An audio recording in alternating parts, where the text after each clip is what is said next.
From the Clark Ford Studio in Oxford, Mississippi, MBW Digital proudly presents the Oxford Exxon Podcast. I'd say thanks for tuning in, but why am I going to give you a round of applause for something that you're supposed to do, to be frank? And now, here are your hosts, Chase Parham. And broadcast school has really paid off. And Neal McCready. I deserve to be on TV.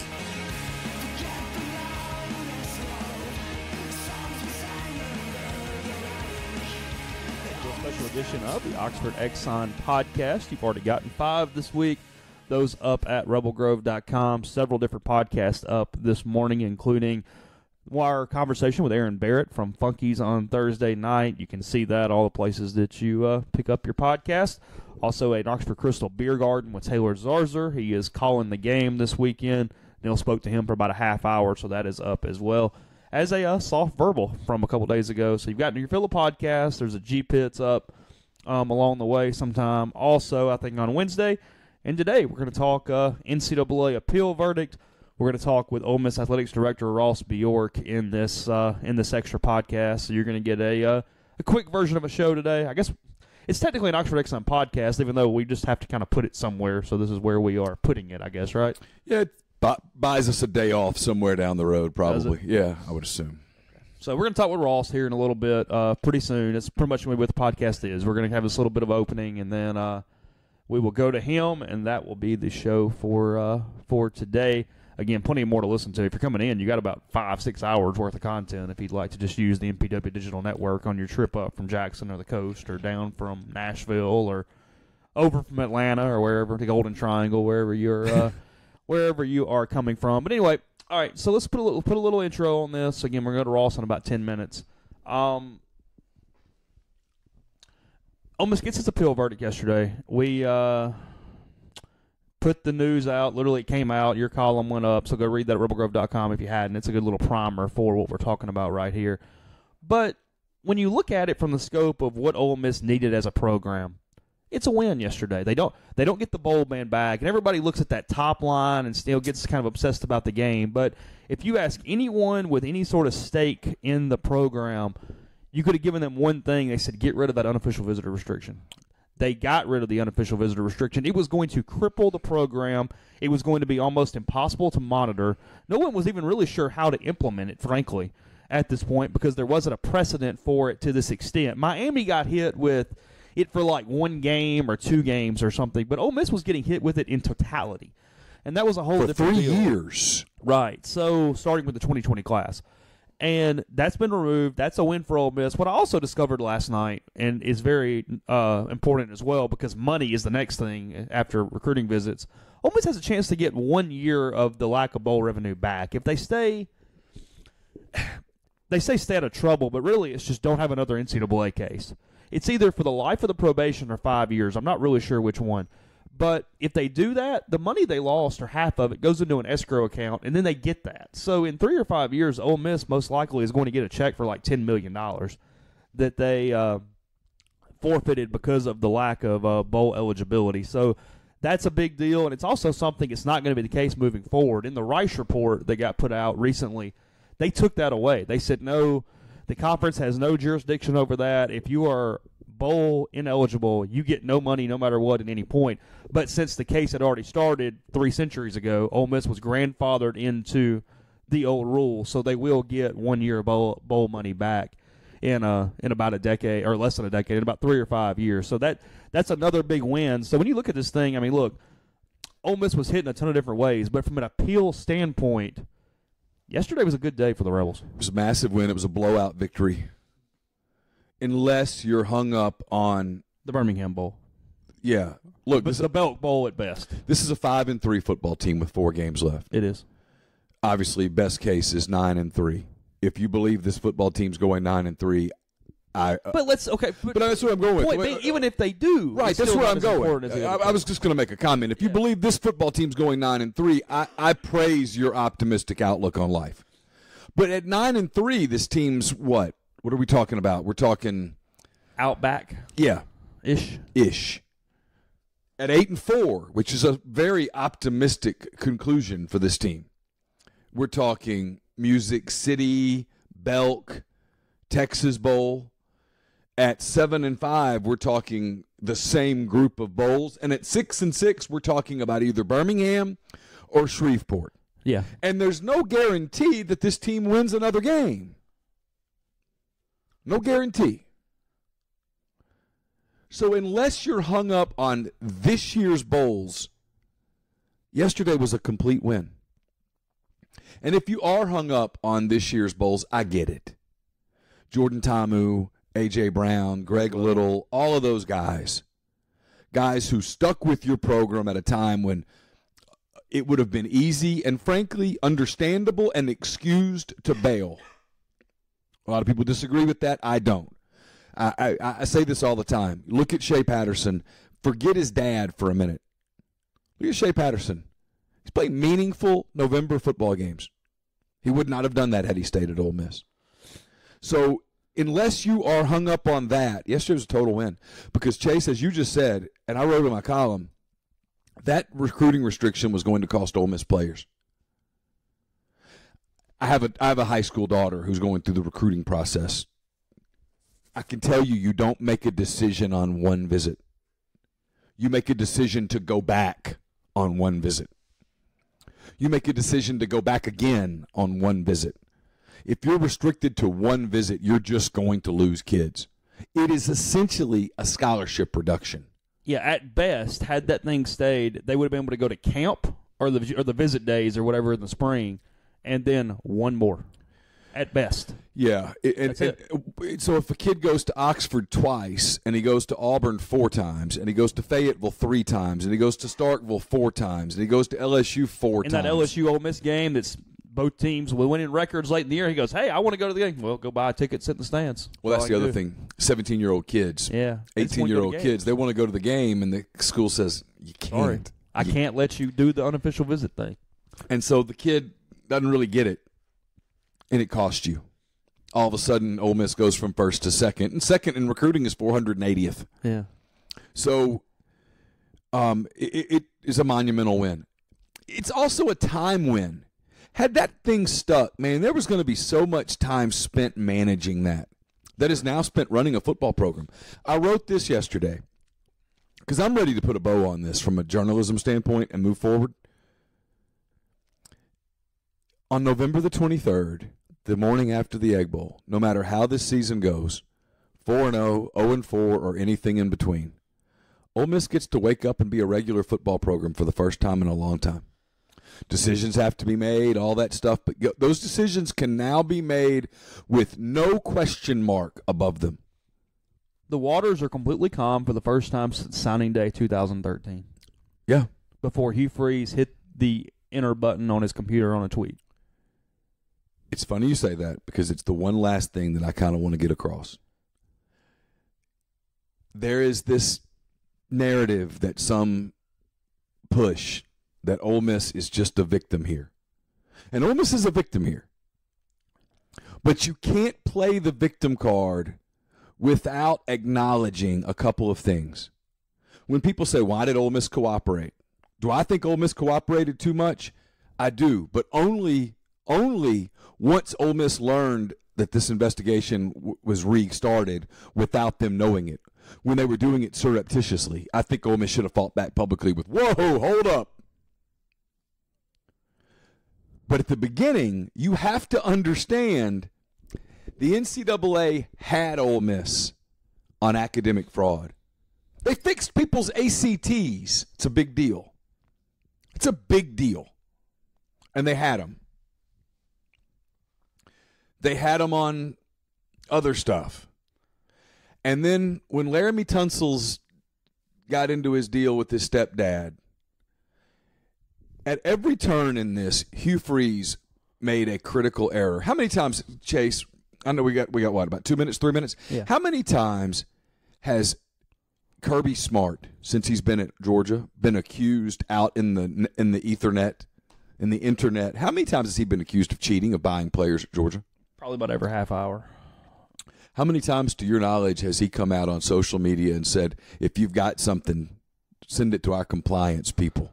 Because what's funny about that is it just made a lot of work for compliance. It made them, because of what their jobs are, have to go through a bunch of crap. You know what I mean? Yeah. Man hours for no reason. And it really said, I dare you to the NCAA. I dare you. Yeah, I was talking to somebody yesterday, and they said, no doubt this thing got personal. No, people are human. Emotions got involved. Egos got involved. So many different things got involved because, look, yes, there's no doubt. Cooperation happened way too much at certain junctions of this. However, the first NOA was very clean. It was. The first NOA was a good document. The first NOA was going to be fair punishment, manageable for Ole Miss, and everybody moves on with their day. So in the beginning, when you go, well, if that's what they've got us really good, just cooperate, move on, get rid of your day and get this thing done. Yet who tried to minimize it when it came out? Instead of saying, we've got to do better. And leave it at that. Hugh Freeze, no, it was the previous staff. It's previous staff, man. Previous staff, it's mostly other stuff. We hadn't done anything. And that pissed them off even more. And then here's the deal, and this is the part that people struggle with. They had them, in large part, the NCAA wants to, they like to investigate all these programs. They love to take down a blue blood. The blue bloods have layers. Ole Miss didn't have layers. Instead, Ole Miss had two things. Ole Miss had, after the head coach called the stepfather of the offensive tackle a wife beater, the stepfather of the offensive tackle said, here, NCAA, I'll show you everything. 100 hours of testimony. I'll show you the text. I'll show you my bank account. I'll show you where the guy said he was sending me money, and then I'll show you where the money showed up in my account. I'll show you proof. Hard to fight back when there's proof. It's hard to dispute and go, wasn't me, when there's proof. And there was proof. And then once they got some fortitude about them, the NCAA ran completely off script and tarnished their own investigation. Yes, they absolutely did. And that's the part where... That's where it gets tricky. That's the part where it gets tricky, and that's the part where Ole Miss, in my opinion, probably should have fought back publicly, taken the gloves off. They got hit with lack of institutional control anyway. But I don't know everything that was going on inside that program. I do know this, that the NCAA had text from a booster, Alan Smith, right into the cell phone of Barney Ferrer at the Manning Center. And that's damning. Now, I've watched this thing in New York with the NCAA and these hundreds of thousands of dollars and $30,000 and monthly payments and all of these things. And does that make some of the Ole Miss stuff look really trivial in comparison? It does. It doesn't change the fact that at every turn, up until the Leo Lewis crap, but at every turn, they were able to find something because of the way Freeze ran a sloppy program. Mm-hmm. So we'll get Ross Bjork's final take on it here in a minute. So again, we'll go with him for the special edition of the podcast. So enjoy us and Ross Bjork. Ross, thanks so much for joining us. Really appreciate you spending some time with us this morning. We'll start here with the obvious question, which is you got the news late this week. You got a chance to review the document. What were your general thoughts overall with the appellate ruling and just kind of your emotions now that this is done? Yeah. No, I appreciate you guys having me on and giving us a chance to talk about this. And now we're free and clear, unencumbered to move forward and talk about this. And so, the first reaction, really the number one thing, the number one priority in this whole appeal process was to get back the unofficial visit restriction, or at least get it clarified so we knew what we had to work with or work up against. And so when we got that news, we said, hey, look, this is a victory. This is a big deal. To get anything overturned in the appellate process with the NCAA is almost next to impossible. So we looked at it as, hey, we won something that's big, that's significant, that allows the program to move forward. And then we said, oh, by the way, we're also disappointed because we still face, financial challenges with the postseason revenue loss, those other things that impact the program from a morale perspective, a fan support perspective. There's a big financial piece of this, and so that's where the postseason bowl game. But you know what? The attitude all along was we're not playing in a bowl game this year. That's been the players' focus. So we really viewed it as a victory, a turning of the page, and now we can move forward with an unencumbered football program that can recruit at a high level. And since you were grandfathered in prior to the Rice report, you actually get a chance to get some of that money back later, right? We do. That's exactly right. So what happens is from a 5-year window starting on December 1st, 2017, we need to obviously remain without any major infractions cases, here at Ole Miss. We will get half of the 2 years of postseason revenue back from the SEC. They'll put that money in escrow, and December of 2022, we would get half that money back and, again, be able to keep moving forward as a program. Okay, so the big thing that fans have talked a lot about, and I know you've heard this for the past 5 years, 6 years, is a frustration with cooperation. Exemplary cooperation was always these big words that got used. Looking back on it now, do you second guess yourself at all with the way that the institution approached it from the beginning, or maybe with when things obviously took a turn in the spring of 2016 with, I guess at that point, sort of, for lack of a better term, and feel free to correct me, with sort of sticking with that general strategy?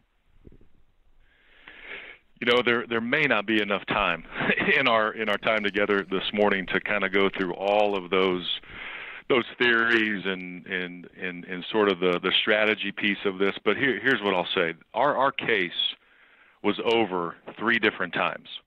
It was over in the spring of 2015, and then we had a scuffle between one of our student athletes and a stepdad, right? And then it was over in January of 2016, and then we had draft night in April of 2016. And then, it shifted.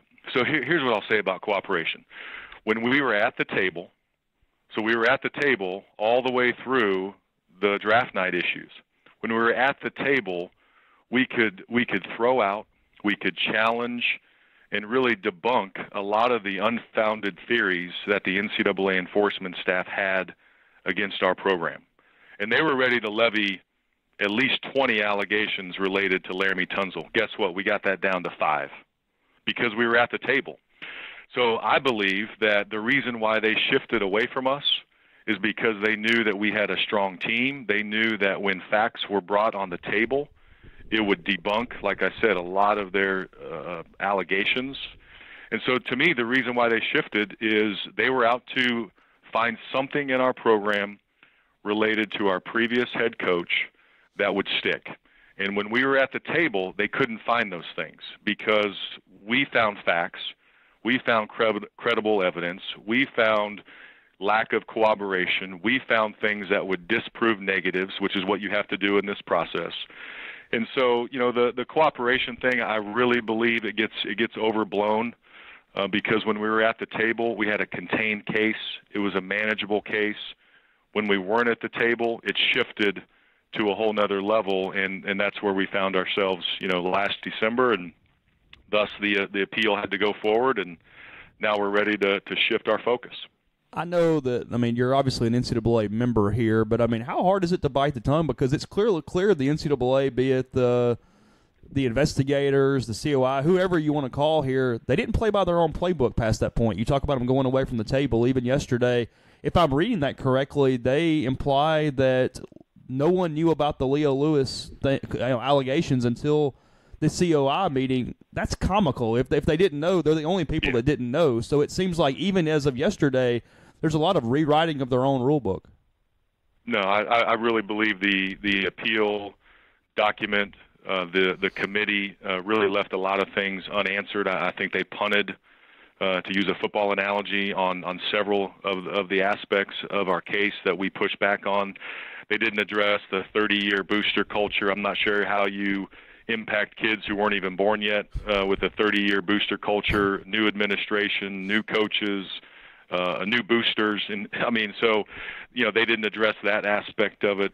Yes, they conveniently, I think, protected the Committee on Infractions with the way they wrote their appeal document. And so that part's disappointing, and I think that's where we as institutions have to push this reform, where there can't be this much authority given to the COI without some sort of checks and balances. There can't be this lack of standard of evidence and burden of proof that just simply was manufactured in some of our aspects of our case. So I think that's where the reform parts have to happen, and that's where we were disappointed. We can look at the strategy on the PR side. I know a lot of people wanted us to pound our fist on the table, but we also had to live in reality that, hey, look, we still had a bad case. We still had a lot of allegations that were based on fact that we admitted to. And so you can't have your head buried in the sand. You have to address those things. But we felt we met the expectation that the membership has of, hey, when you have something bad, deal with it, own it, take responsibility. We did that, but there was an overreach, and obviously we disagreed with that. Do you trust the NCAA process at this point? No, I'm skeptical moving forward of some of the reform items. I'm skeptical of the burden of proof and the standard of evidence, and then really the COI overreach. And I think some of these new reform items actually can hurt universities even more because they can now take evidence, if you will, from other sources, right. Court cases, those sort of things, and say this is an absolute fact, this is truth. And you may not have a chance to look at that or cross-examine that. And so I think there's a lot of skepticism. I think we see what happened in other cases around the country where maybe things are just sort of slid away and tucked away and not addressed. And so, I think we have to be skeptics, but we also are a member institution, and there's opportunities to infect change, and we want to try to do that moving forward. What role do you think Mississippi State played in this? It's hard to say. I mean, obviously there was a student athlete, several within their program that were a part of it. I don't know if we'll ever truly get the answers of exactly roles of administration, coaches, student athletes, other people affiliated. I'm not sure we'll ever get the true answer to all of that. But I know one thing, we're going to do it the right way. We're going to protect our program. We are going to push back when we need to push back, and really it's about us. And so I have no desire to worry about them one bit. We need to focus on our program. We're trying to compete against the best. We're trying to win championships. And our role with their program, I really don't care about them, and they shouldn't care about us. We want to beat them when we play them, but otherwise we have a lot more important things to worry about on a day-to-day basis. I definitely want to move forward with the questioning, too. I'm just curious on this one last thing. You were in that room the day that Leo Lewis himself said, hey, I got paid by Mississippi State. Here's who paid me, and here's how much. Are you surprised that as of this day that appears to just be, just kind of swept away? I think that's another piece of the reform aspects, technically based on operating procedures and, Committee on Infractions procedures, they can give student athletes immunity. But the other party has no say-so in that. You're shut out of that process. And so, again, I think that if it impacts your program, you should be brought into the process so you can address it. And so I think that's another aspect where they basically, it didn't matter what that person said because he had immunity. And when you have immunity, I think you can lead to a conflict of interest, and I think that's what happened in this case. As we got to spin forward, I mean, the one thing that's going to stay in the news a little bit is the ongoing case with Terry Warren and Rebel Rags against the NCAA. I was reading the appeal yesterday, and it looked like a lot of the disassociated booster stuff is kind of up to the university a little bit. In what tangible ways is Terry affected at this point? Because it appears that his vendor agreements aren't impacted, and I'm assuming even the advertising agreements with IMG. So tangibly, what's kind of the situation for him right now? Yeah, we have to abide by the personal disassociation of Terry as an individual.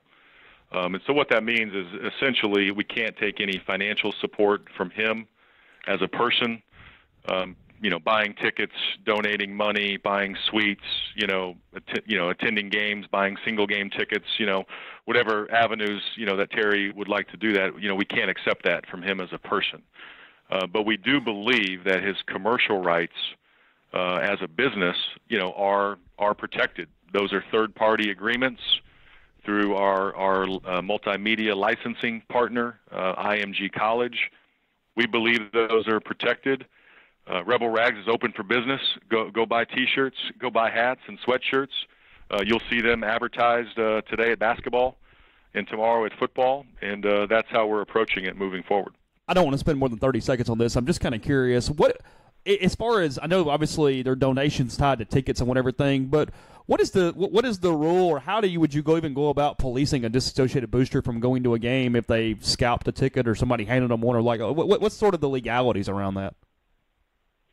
It's basically, we have a lot of staff members, around our stadium. So if we see something, we'll act on it. Okay. But yeah, is it nearly impossible? Yeah. Sure. You have a 60,000 seat stadium, 9,000 seat basketball arena, 10,000 people at a baseball game. But I think the donors who we've worked with and talked to through this disassociation process, all of them understand it. They're obviously disappointed, but they want to do the right thing for the university. And so in Terry's case, he just won't be able to buy tickets. He won't be able to donate money. What he does beyond that, that'll really be his call. And so his terms are a little bit different than maybe some of the others. You mentioned, obviously, this has been a financial burden on the program. Moving forward, at the end of this season, we obviously don't know how the season's going to end, what decisions Matt Luke will or will not want to make. Are his hands tied? Are your hands tied as a program financially from, if you wanted to make staff changes, being able to make staff changes, being able to add resources, that type thing? I mean, how hamstrung has this entire process and the rulings, how hamstrung has that made the athletic program? What we've been able to do really since I got here was build a reserve account, which is like a savings account. You save for a rainy day. And when I got here, we had zero in that account. And as of last year, we had close to $30 million in a reserve account. And so we're able to weather the storm that we've had through the direct loss. We've also had ancillary losses of ticket sales and donations. Those have been chronicled. Sure. And so we believe that we're able to weather the storm. And so there will be no restrictions on building our football program. We have to get football going. I believe we have momentum. We're 5-3. We have winnable games. We're recruiting at a high level. But we also know there's angst, and people want to see us get better and kind of take that next step. And Coach Luke understands that. But we have to build the football program. And when you build the football program, that's where winning comes. That's where financial support comes. That's where you get back to every game's packed and those sort of things. And that's recruiting. You got to have players. And our guys are fighting hard to finish the season strong. I'm calling on our fans, get out and support these seniors. Send these seniors out the right way, and then we'll address the things that we need to address in the proper time and context, but there will be no limitations on building this football program. What are kind of the keys from the administration in repairing fan morale? I mean, so much of that is wins and losses and different things that you don't have direct control over. But I mean, what's sort of the step here? Because I mean, it has been a. You saying Ross Bjork can't control the result of a football game? Is that what you're saying? If he can, I'm really impressed. But from that standpoint, though, what can you do? Because I mean, it's as you know, I mean, you're not exempt from it. It's all we hear a lot of times is that kind of thing. No, I think one of the things you have to do is you have to be visible. You have to be visible in your leadership. You have to be visible in your approach on a day-to-day basis. And so I haven't changed I'm still in the Grove before the game. I'm still going by, stopping and visiting tents. I'm engaging with fans. We've got multiple events today. I'll be at all those events. I'll be at the game tomorrow. So I think you have to be visible. I think you have to talk to people directly. I had a person lean over the rail at the Arkansas game, and he made a comment in the fourth quarter. And I went over to him and I said, hey, my name's Ross Bjork. I'm the athletic director. What's your name? Where are you from? He was from Little Rock. I called him on Monday, and we had a great conversation. So I think a lot of it is personal touches. I think a lot of it is the visible leadership. I think a lot of it is, hey, we have to market and message and really just build up this university. It reminds me, actually, when I first got here. There was a lot of angst, there was a lot of uncertainty, and we just got to work. And so I think that's what it's going to take. There's strategies and tactics that we'll look at, and whether it's town hall type meetings, the Rebel road trip, which we always do, getting Coach Luke out there. I love what Kermit's done to really build equity early with fans. Those type of things. Those are the things that we're gonna do, and we really haven't stopped. We've been distracted, but I think that's the way to do it: is be visible, be forthright, and show people that we're committed at the highest level. It's not even 1% fair to Matt, but did you expect, or have you been surprised by the segment of fan base that seems to see him as a continuation of the old staff and kind of had a hard time separating sort of the coaching tenure from the previous regime? Matt's his own man. Yeah. And so I think he needs to stand on his own. I think he has a great perspective for all of this. I think he's a great leader. The players, they really, really connect with him. I haven't seen that from a head coach at this level, where the players really connect with him. And I think a lot of that goes back to the position he played, the position that he coached. O-lines are typically very tight-knit groups. And so I think that part of it, people need to see what he's done. And, I look at the history of our program. Tuberville, I can't remember exactly what year it was, but when they were coming off probation, and I think maybe his first or second year, maybe it was the first year, I think they were 5-6. But the stories I hear is people galvanized behind the team and said, look at these guys, they're fighting, they're battling. That part, I haven't seen that yet. And so that's what we're calling on our fans to do, is say, look at what we're doing in this program. Look at the job that Coach Luke is doing. Look at how he's really held things together, recruited at a high level last year, despite still uncertainty, and now we can move forward. And so I think he's done a terrific job of staying focused, keeping the team rallied and playing hard.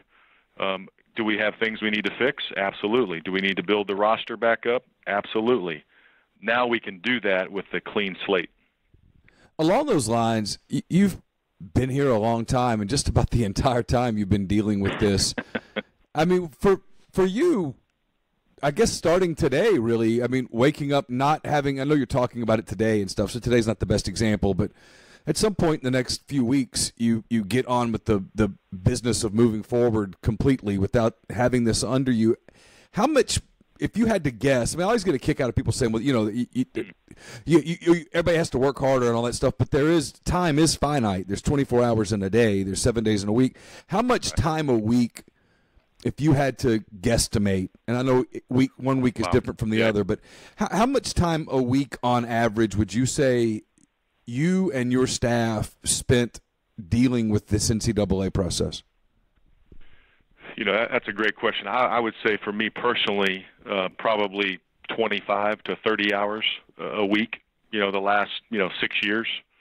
And again, some weeks may have been less, but I'd say on average 25 to 30 hours a week. But that just includes the work hours. That doesn't really include a phone call at 8 o'clock at night or a conversation on a Saturday on game day.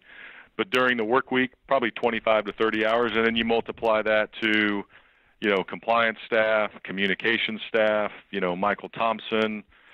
I mean, this was a constant conversation, a constant logistical aspect that we had to manage. It may have been a conference call. It may have been a trip to Indianapolis. It may have been a trip to Birmingham. I mean, those aspects, they add up, and it takes a toll on, hey, we still have to do our day job.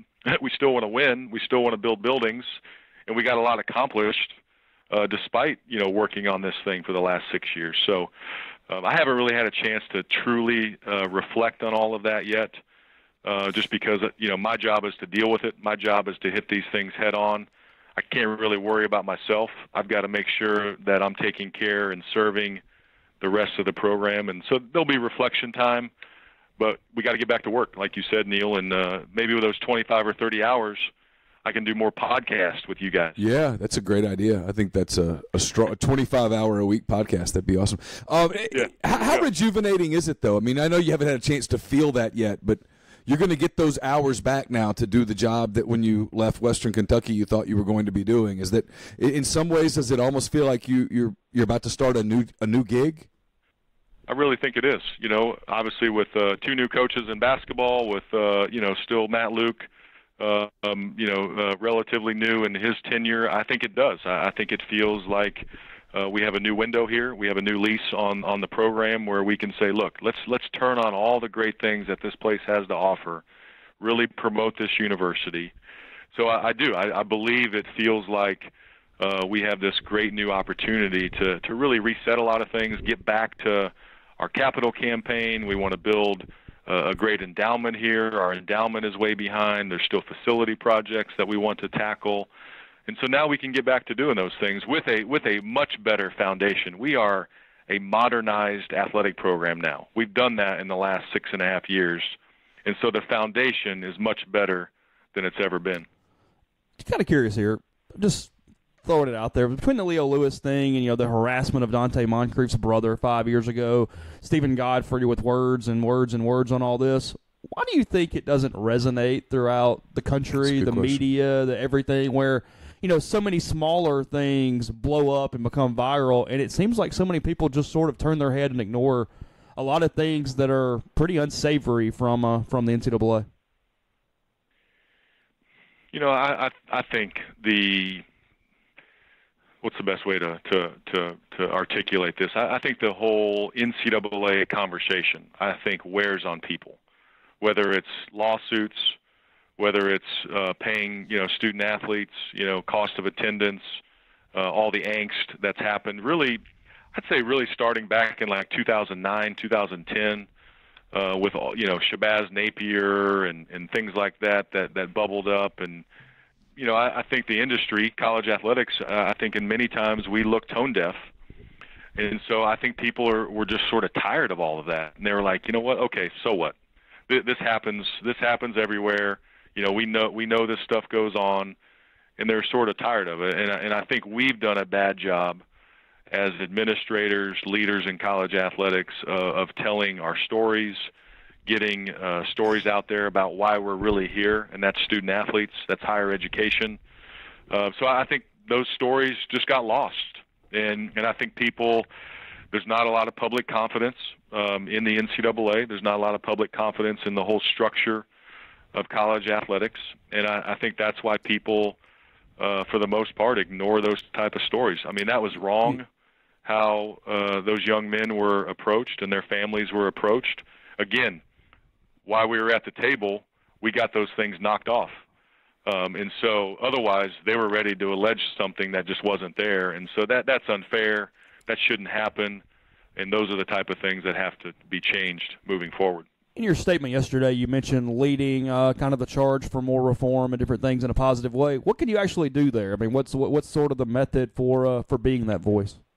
Yeah, I would like to see, one, we have to work through the SEC office, and they're in line with our thinking on this. Hopefully we can get somebody affiliated with the university on the Committee on Infractions. I think that'd be a great step. There's legislation that we can introduce, and we've got some ideas. There's operating procedures that we can make proposals, to the enforcement staff, to the Committee on Infractions. So I think there's windows of opportunity. I mentioned a few of them, the standard of proof and gathering of evidence, the full inclusion in the process by all parties. Let's face it, the length of time probably was the biggest penalty that we faced, the uncertainty. And so to me, you can't let cases, our case sat still for a pretty long period of time in early 2015. You know what? We should have been done. We should have been able to wrap it up. But it sat still, and then we had the Laramie Tunsil incident, and so you shouldn't be able to just wait around waiting on the next thing to happen. And so those type of things. So there's a lot of process things. There's a lot of conversations that we'll have in trying to lead in that process. Couple minutes left with you. You've talked all for months and months. You've had to bite your tongue and say, hey, I'm ready to tell our side of the story. We've obviously discussed it for 25 minutes or so. what's kind of left? I mean, what is there to tell the Ole Miss fan base from your perspective now that it's done in these last couple minutes? I would say they've gone through a lot, and we apologize for what they've gone through. We're sorry that no program should have to go through this. I wish that we could have been more forthright and more transparent through these processes. You're bound by a lot of different policies and procedures. You have attorneys at the table giving you, counsel and direction. And so there's elements that we should have maybe done differently in releasing more information publicly or proactively. So I apologize to our fans for going through all of that. But, we do have to move forward. There is a window here where we can support this team. We can support the student athletes. That's why we're all here. That's why you guys have this podcast. That's why I have a job. That's why we're going to show up in the Grove tomorrow, is because we have student athletes. No other reason except student athletes. And so we're asking people, hey, get behind these young men, get behind these kids, because that leads to the next round of recruits. That leads to the next round of success when our fans are behind our program, and they can now be part of the solution of rebuilding, continuing momentum that we have. And so we're sorry that we went through all this. There's a lot of lessons learned, but now we can truly have this new window and turn the page, and we're asking people to join us, in that effort. Very last thing, and I know you got to go here in a second. You might not be able to answer this now. Maybe we get you on a podcast in the future to talk about this topic. Realistically, there will become, maybe it's in 2 years, maybe it's in 4 years, there's going to be another accusation at some point. That's just part of the world that you operate in. Right. When that happens, how will compliance, and I know it's different faces there now, how will compliance deal differently with those accusations as opposed to maybe this in this case? And I realize this case was a completely different animal. Yeah. We have new resources at the table. We have our own general counsel for athletics, exclusively for athletics, 100% dedicated to our program. We have new day-to-day leadership in compliance in Julie Owen. And so I think we'll drive the process more. We'll direct it more. I think in making these changes, I think we have better relationships with the NCAA, which frankly is a part of it. So there's proactive relationships with the NCAA staff, and that's a part of this too. And so I think we'll have more resources at the table. I think we can drive the direction a lot better than the way things happened in the past. And so I think it's just more of a forceful operation. And one, we don't ever want to be in that position. So we have to make sure we monitor, we educate. But if something does happen, I think we're more forceful because we have more resources at the table. Ross, really appreciate it, and let's talk again soon. Hey, thank you guys. Have a great weekend. You too. That was Ross Bjork as we close this edition of the podcast. A lot there. I'm sure we'll kind of let it marinate, dissect it a little bit on Monday when we continue our talk. So appreciate Ross giving us that amount of time the morning after it all came down. Check out rebelgrove.com. Plenty there, and we'll talk to you again in a couple days.